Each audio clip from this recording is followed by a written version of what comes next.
মধ্যে একটা ব্লু প্রিন্টের কাপড় আছে। এই কাপড়টা তুই তোর বাবাকে নিয়ে লালবাজার চলে যাবি ডিবি ডিপার্টমেন্টে, ঠিকভাবে নমুনা দিবি। আর একটা সুন্দর থেকে তোর যেমনি পায়রা ছিল, মোটা রোগা, চোখ তেমনি অ্যাঙ্কার করে আঁকিয়ে আনা, ও সঙ্গে সঙ্গে তখন গেছিল এরকম ঠিক একটা লালবাজারে, যেখানে লালবাজারে গেছিল।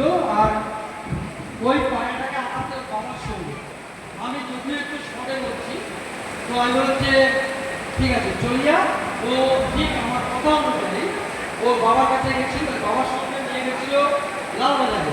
ঠিক যা যা বলেছে সেই নমুনা অনুযায়ী একটা ওই ব্লু প্রিন্টের কাপড়ে ও একটা কি করলো, একটা পায়রার ছবি এঁকে আনলো। এই যে একটা পায়রার ছবি এঁকে আনলো।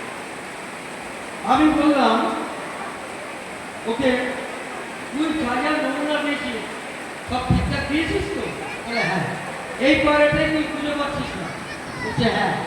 তো যাই হোক, ওই বাক্সর মধ্যে আমি পায়রাটাকে মানে ছবিটাকে, এই খালি বাক্সর মধ্যে আমি এই পায়রার ছবিটাকে রেখে দিলাম। রেখে দেওয়ার পর এটাকে বন্ধ করলাম। বন্ধ করার পর আমাদের একটা মন্ত্র, রেডি 1 2 and 3, সঙ্গে সঙ্গে কি হচ্ছে সেটা সেদিনের ঘটনাটা বলি।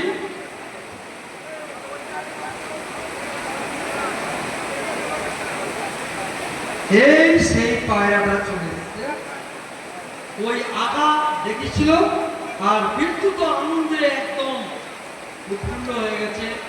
তো আমি বললাম দেখ এই পায়রাটা তোর উড়ে গেছিল? বলছে হ্যাঁ কাকু আমার এই পায়রাটা উড়ে গেছিল, আমি খুব খুশি এই পায়রাটা তুমি দেওয়ার জন্য। আমরা যেমন পায়রা আনতেও পারি,